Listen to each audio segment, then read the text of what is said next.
You know, sometimes the best finds aren't the ones that you're hunting for, they're the ones that almost got left behind. And here I have a perfect example of that. This is one of my favourite finds, maybe ever, from a car boot sale. This is a stunning Chinese porcelain source boat from the Qianlong period. We're talking about the mid 1700s, almost 300 years old. And what's amazing about it is how I found it.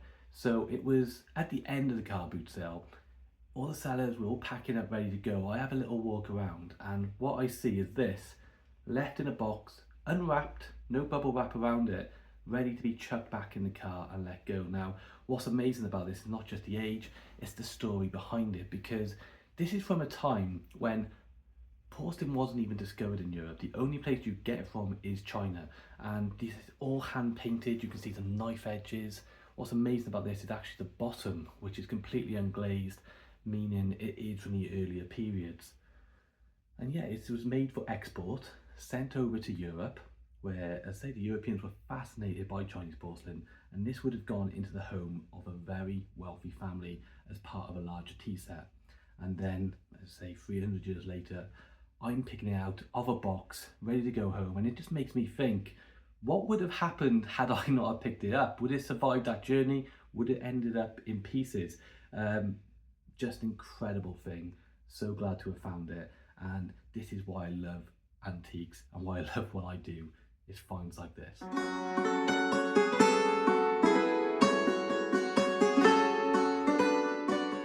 Well, thank you for coming to the channel. If you haven't been before, my name is Kieran Hughes Jones. I'm from taliesinantiques.com, and I'm just going to show you some of the pieces that I've been picking up over the last couple of weeks, mainly from car boot sales.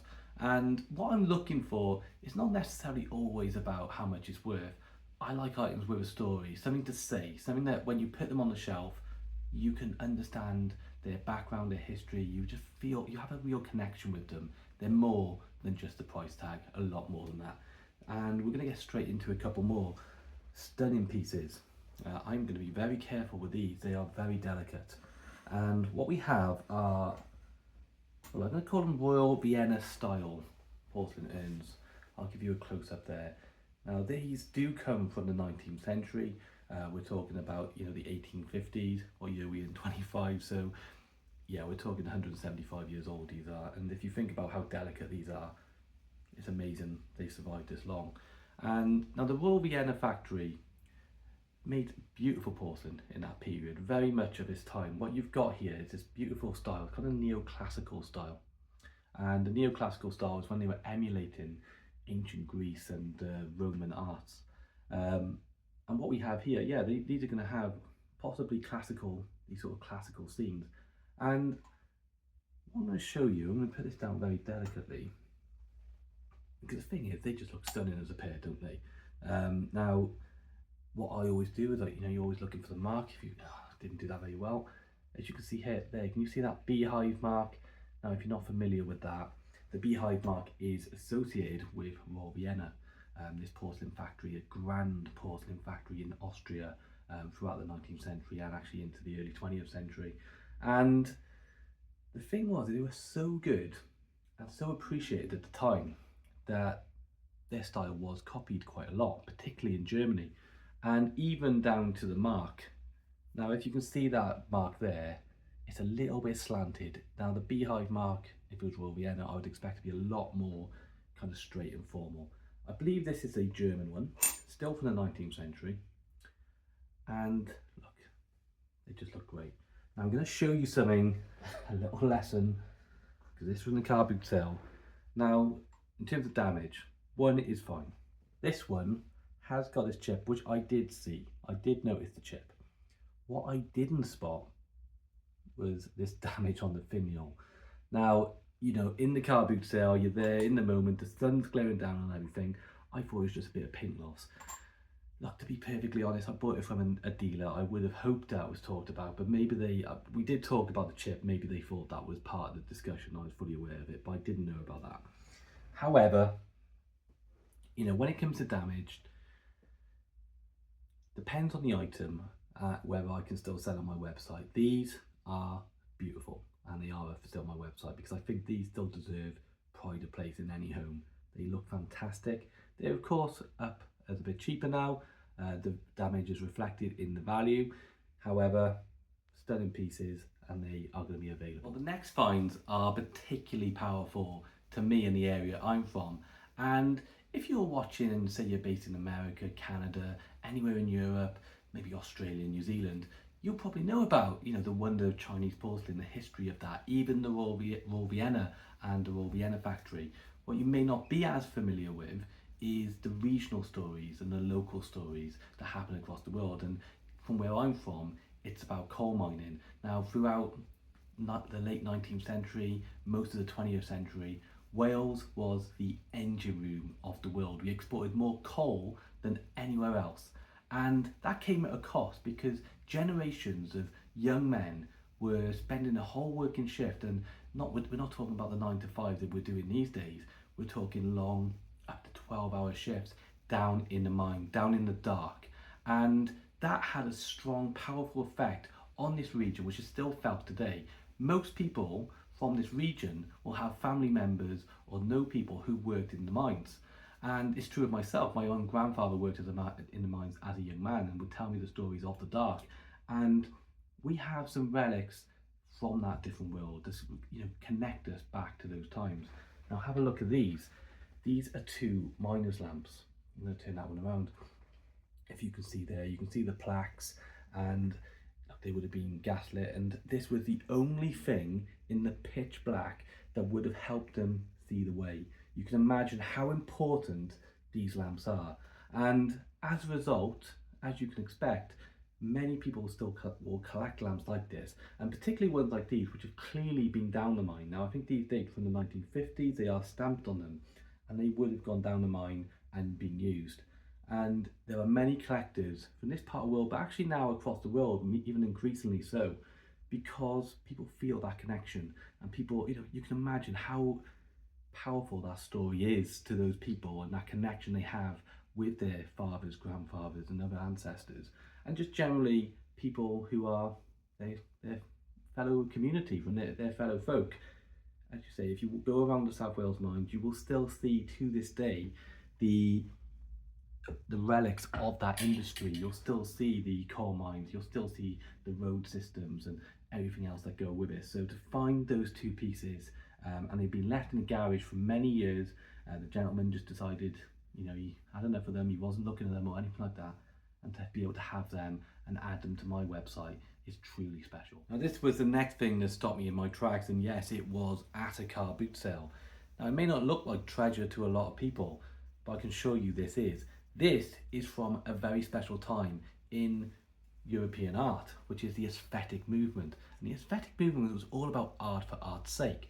The designers of different items, whether it be metalwork, ceramics, they also did furniture, they were rejecting the factory-made items that was becoming more and more popular at that period, along with from the Industrial Revolution. They wanted to go back to handmade, to individual art. You know, they were very heavily influenced, for example, by the Japanese movement. So what have we got here? Well, this is an aesthetic movement umbrella or stick stand. Now how do I know? Well, first of all, the design, which we'll come back to. If you look there, you can see the register mark all across there, and that is indicative of items from the late 19th century, 1880s, that sort of period. Now in terms of the designer, this could very be from probably the most famous designer of the aesthetic movement, Dr. Christopher Dresser, very much in his style, although more likely I believe this to be another designer who did a lot around fireplaces, which was Thomas Jeckyll. I believe it to be one of his works. Now this is a fascinating piece from that period. What you always want to look for, I find, in antiques is things that really represent their period, that tell the story of their time, and this does just that. It really does, you know, sing to you as a piece of that aesthetic movement. It is heavily rusted, you know, it is showing its age, and so it should, you know, over 140 years old. That's what you look like.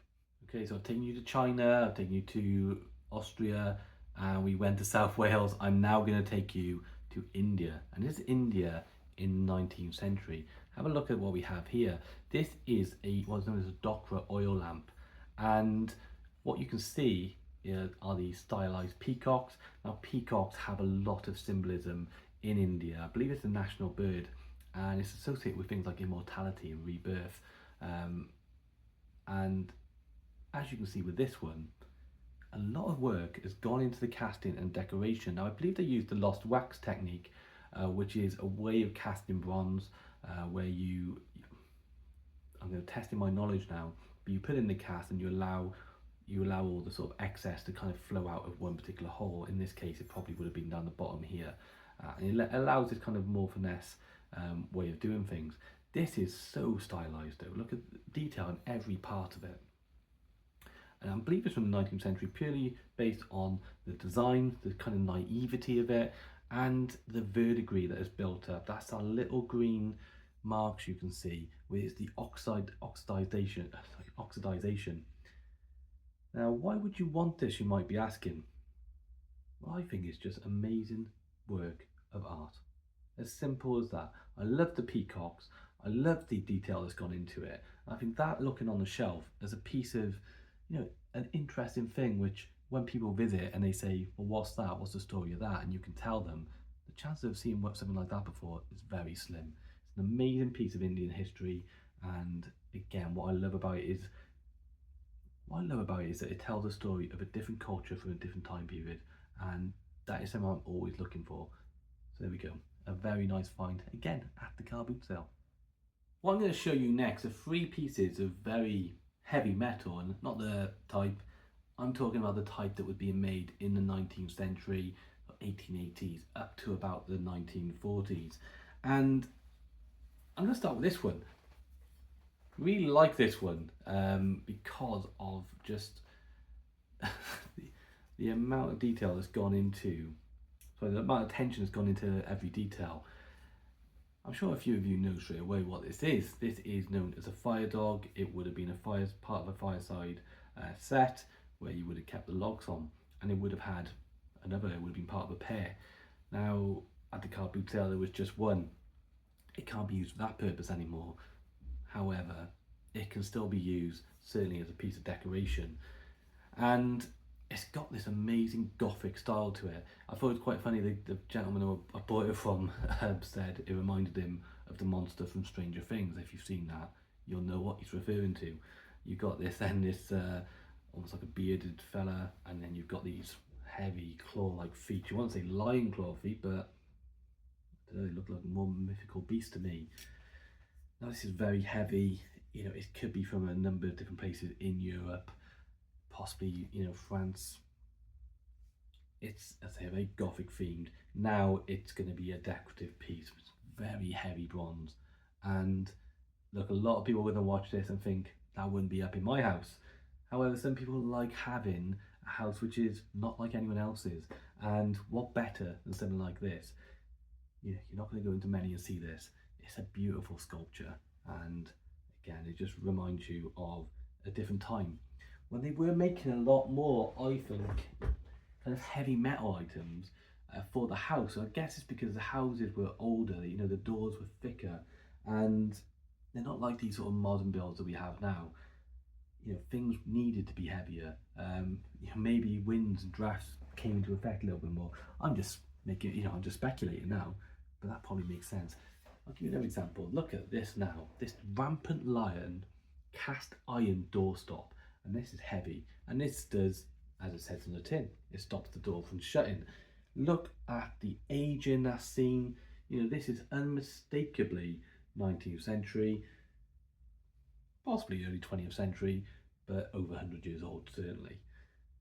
Again, nice heavy piece. Right, that can still be used to this day as a functional item, and it just looks amazing.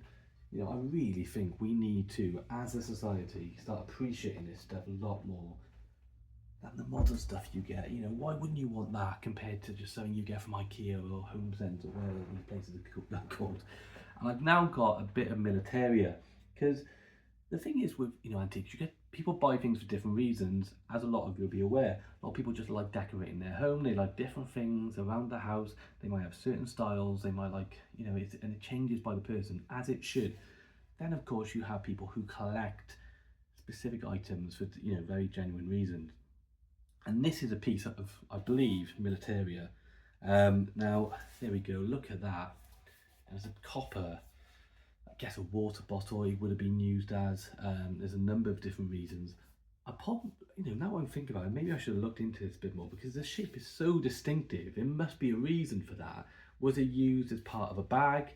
You know, I'm imagining, you know, if it is a piece of Militaria, they're, you know, used by a soldier, did it fit into their, into like a rucksack quite nicely? I'm going to throw that question out to you guys now and say, well, do you know exactly what this was for? I just thought it looked fantastic, really liked it, and yeah, it's, you know, it's going to go to somebody who just is fascinated with that time period for multiple different reasons. But yeah, it's got the age. It's a nice old piece of copper that was made for a very specific purpose, and maybe we'll have a chat about it in the comments around what this actually was and what it was for. If you know, please leave a comment and let me know. We've done the porcelain, the ceramics, we've done a lot of metalwork. I'm now going to show you some glass that I found, again, at the car boot sales. One I believe to be antique, the other one I believe is more vintage. Let me just adjust that camera a little bit. There we go. So, here we go. Look at this. This is a stunning decanter. I love this to pieces. Now, it's all cut glass. Look at this sort of, look at that pattern there. Think of all the detail that went into it. You know, really nice stopper, beautifully made. Let's show you the bottom now as well. So it's this kind of lemon squeeze bottom, I believe it's known as. And yeah, I believe this to be over 100 years old. Now, I don't particularly know exactly. A lot of people know their glass inside out. You know, I see a few people around who would be able to tell me exactly the age of this. Let's just show you the bottom. Don't know if it's going to come across. There is a little mark on there. It's not coming across very well. I don't know if that's a scratch or a mark of the maker. I couldn't find any sort of etch mark on the base. I have seen from research that the French glassmaker Baccarat made a similar type of decanter. Now, I'm not claiming it to be by them. If it were, then the French glassmaker is synonymous with French history. People, you know, people love that glass factory. They made some of the best pieces in the world. And who knows? If it's from there, that's fantastic. If it's not, that's fine, because it's still an amazing decanter. It's not in completely perfect condition. There's a few little scratches and chips along the way, you know, to the sort of, I'm just thinking of them as almost like a hedgehog cutting, and a few of them has some depressions, little nips on the stopper. However, on the most part, this is absolutely great condition. Don't see why it couldn't still be used. If not, just part of a glass collection. Somebody who, you know, is collecting glass and likes seeing the different styles from across the time periods. So there we go. I really like that. I was very happy to find that. Let me carefully put that back down. And I'm going to show you this nice vintage piece of glass. Now, this is studio glass, so made in a small studio as opposed to a factory. And how I know that is because I just happened to recognise the mark because of a similar piece I bought recently. Here we have this mark here, which is the channel. It's called the Island Studio. It's a studio in Guernsey, in the Channel Islands. I particularly liked it. I like studio glass. I like it when it's distinct. What's great? This is what's great about studio glass, in my opinion. Is it is distinctive. It's unique. When you get a piece, it was the one made. You know, it's made by hand, and the person has made it, and you bought it. It's not, you know, what I mean by that is it hasn't just gone on a factory line and it's mass produced and there's a few of them around. This is the only exact example of that. If you're familiar with my channel, you've watched before, you may have seen that I am particularly interested in masks. I find them quite fascinating. On my website I have a whole section to masks, and they come from across the world because that's what I find interesting. Every culture in the world independently used masks in some form. And they're used in ritual, they're used to tell theatre and stories, and they have a very strong, powerful way of making people's personalities transform, and that's what makes them so important in these different cultures across the world. You know, different cultures use them for different reasons. I'm going to show you this one. I'm not saying this is pretty and like the porcelain, have a look at that. Now this is, it's a heavy piece of brass, possibly bronze, and very finely cast. Now this is from Tibet. Now Tibet has a really spiritual history around lots of different deities, from specifically around Buddhism. I believe this to be representing a god of the underworld. And there's more research to be done on this. Now this is just one of those things that you see in a car boot sale in South Wales. That's what I find amazing about these pieces. And it's made its way down there, and I saw it and just thought, I have to have that. I'm not gonna lie, this one was not cheap when it came in, but I thought, you know what, when am I gonna see another one? And this is going to go to someone's home and they're going to treasure it for a long time. Again, it's not for everyone. I know that for a fact. A lot of people will watch this and think, why on earth would someone want that? But the reason why is because of the story behind it. And this is what is, all these antiques I'm showing you, or vintage pieces, they're all different for different reasons. But it's usually the story which, is what rings true and what really connects people to these items. I've got some more decorative metals to show you from different periods. And then I'm going to finish with some precious metals. So nice little combination. We're going to start with this enamel advertising sign. Now, enamel advertising signs are very, very well liked. So I had to shout, I just realised I need to shout it over the sign then because it was covering my mouth. This is a Capstan maybe cut. Is that a beer, is it? Yeah, it's related to a beer. I don't believe this to be completely original, to be honest. I think it's an early reproduction from around the period when they knew these type of signs were starting to get very popular. Have a look at the back. I don't think so anyway, I'm not ruling it out completely. But it is enameled, it's not digital printed or anything like that. It's a nice heavy metal, nice piece of heavy metal enamel. Even if it's not original, this has got some value as a decorative item because the originals, are going to cost hundreds and hundreds of enamel signs like this. This nice one, which has a similar effect, looks the part, is going to be a lot more affordable for people who like advertising signs, particularly, and they can display it. So there we are, it's a nice piece to find. I've got this here, it's a nice heavy brass Welsh love spoon. Now, Welsh love spoons, again, part of the culture and tradition here in Wales. Usually they would have been originally going back, I believe they go back centuries, they would have originally been carved in wood and then they would have been given to, your partner or, a love her or someone you wanted to marry as a little keepsake, and they would have been carved by hand, and that's the story. And now you have these brass versions as well, which represent that history and that style. Now this has got some age to it. It's a vintage piece and it's nice and it'll hang up on the wall and look the part. I'm going to show you something Japanese now. Look at that. Make sure, look at that. So is it two eagles or certainly two birds of prey in a tree? That is just a beautiful decoration. I believe this is now, we're talking Japanese art now, which I believe goes back to the Meiji period. Now Japanese art, as I mentioned earlier on, had a strong influence on European art, because it had this really beautiful way of betraying, nature and, well, particularly nature and, the myths and the legends that go with Japanese culture. And for such a long time, Japanese works were not available to the West because they went into a long period of isolation. So when that changed in the, towards the, I think it was the mid 19th century, so the mid 1800s, Europe just absolutely became fascinated with Japanese art, and that influenced the aesthetic and art and crafts movement.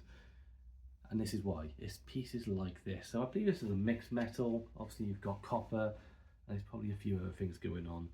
So I've got to look into that. But yeah, I love Japanese art. I think it's very undervalued. Now, two more things to show you. I'm going to show you these first of all. These are very small, so I'll get closer. Have a look. This is little Indian brass. Now I don't know if you call it a seal, if it's made as a pendant or just more, you put them around the shrine. But these little cast miniatures, I found this in a jewellery box, and this is why you've got to keep digging and searching.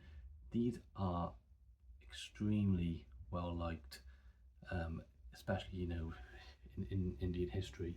This represents the Hanuman, something like that, the monkey god, and this will date back, I'm sure, to the mid-19th century. Very, very nice piece. And yeah, very strong representation of, you know, the Hindu sort of religions back then. And this one here, I haven't quite worked out who this represents. I believe this might not actually be Indian, this might actually be from South Asia. But either way, again, what, you know, I will find out. It's a beautiful little amateur, little beautiful miniature. It would have been very important to somebody for many years before it made its way to the car boot sale. This, at first, you might think, well, it's just a brass kettle. But it's definitely more than that. This has some designs that I've never seen before. First of all, the lid is just, you know, it's not a lid that you can just take off and on. It's like latched on to this really well cast handle there. And I've never seen this before. Maybe some of you have. Please help me if you know anything about this, because I've got a lot of research to do on this. It's got a cover for the spout. I've never seen that before. Really heavy. You know, maybe it was made for a ship or a train, something that was moving. I can't find any markings on it or anything like that. I've not found anything similar. I've done a bit of a look, but nothing has come up yet. So that could be something. That could be something. I believe that's a Bakelite handle, which would date it, I believe, to the sort of 1930s, 1920s, maybe. I think. But yeah, a lot of patina on there. It's an interesting item, that one.